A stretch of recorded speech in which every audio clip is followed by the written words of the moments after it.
नमस्कार, काव्य जान्हवी या माझ्या चॅनलवर सर्वांचं हार्दिक स्वागत आहे.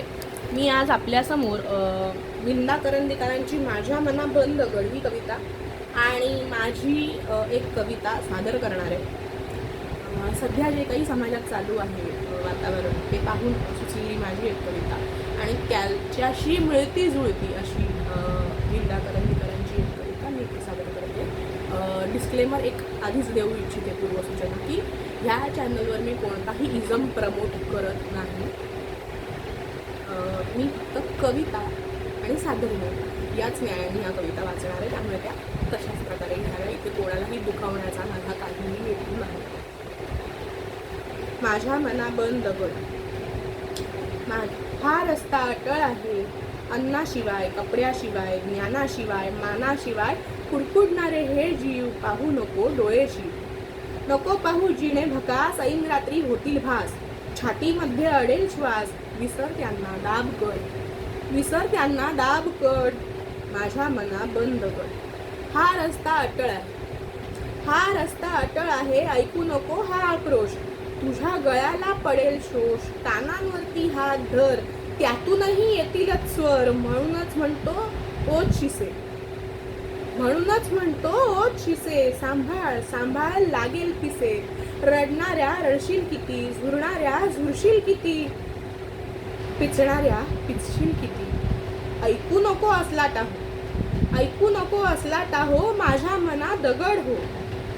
हा रस्ता अटळ आहे, येथेच असतात निशाचर, जागोजाग रस्त्यावर असतात नाचत काळोखात, हसतात हसतात विचकून काळे दात, आणि म्हणतात कर हिम्मत, आणि म्हणतात कर हिम्मत. आत्मावीक उचल किंमत, आत्मावीक उचल किंमत. माणूस मिथ्या सोने सत्य, माणूस मिथ्या सोने सत्य, स्मरा त्याला स्मरा नित्य.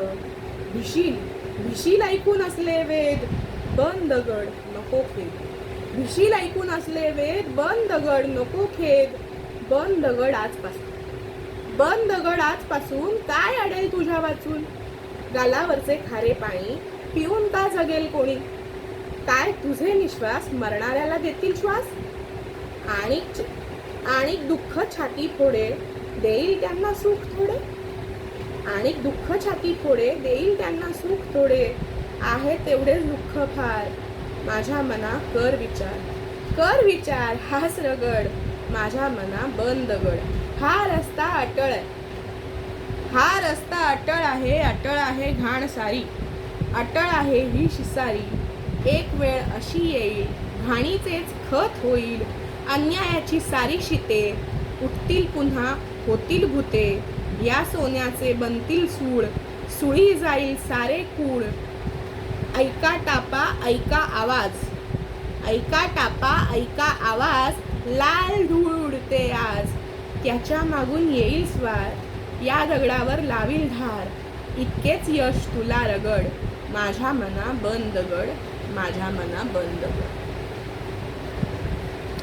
तर ही माझ्या मना बंद गड अशी कविता.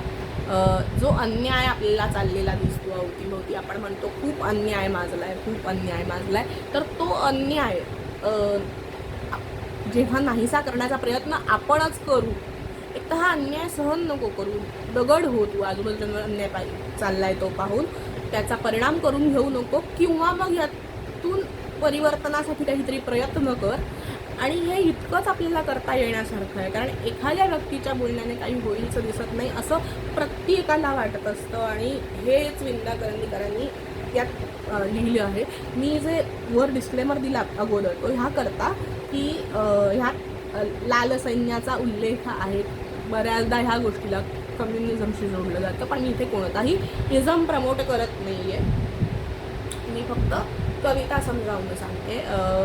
तर हे जे शोषित, पीडित किंवा वंचित सगळे जीव असतात त्यांना पाहून तुला दुःख होत असेल तर तू तुझं संवेदनशील मन जर हेलावत असेल तर तू तसं होऊ देऊ नकोस, असं कवी म्हणतायत, असं कवी म्हणतायत. आणि तसं होऊ देऊ नकोस. आपल्याला स्वतःला तू कणखर आणि सक्षम बनवून घे, असं ते म्हणतायत.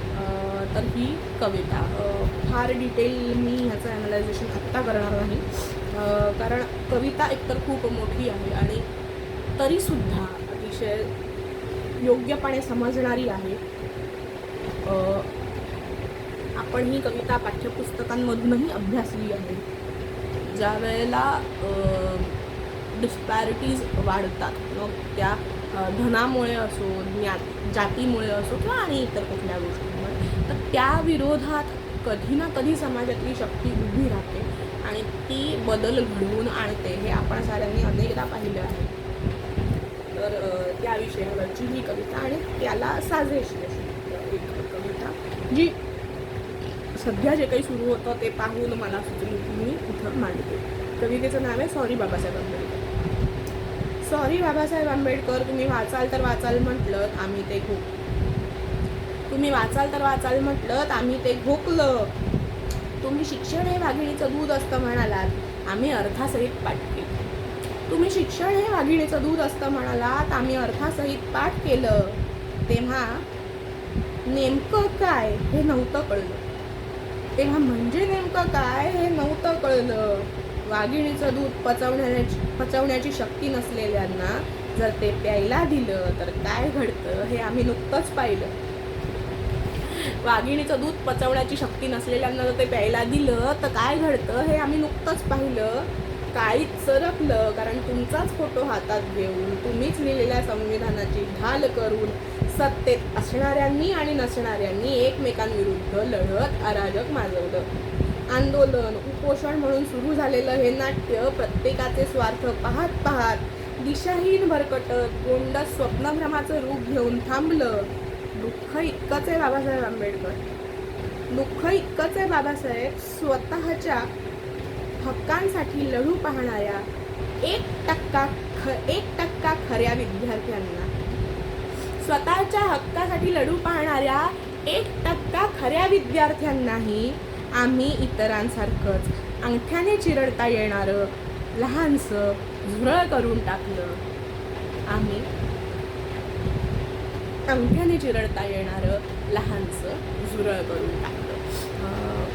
अशी ही नवीनच सुचलेली नुकतीच लिहिलेली कविता.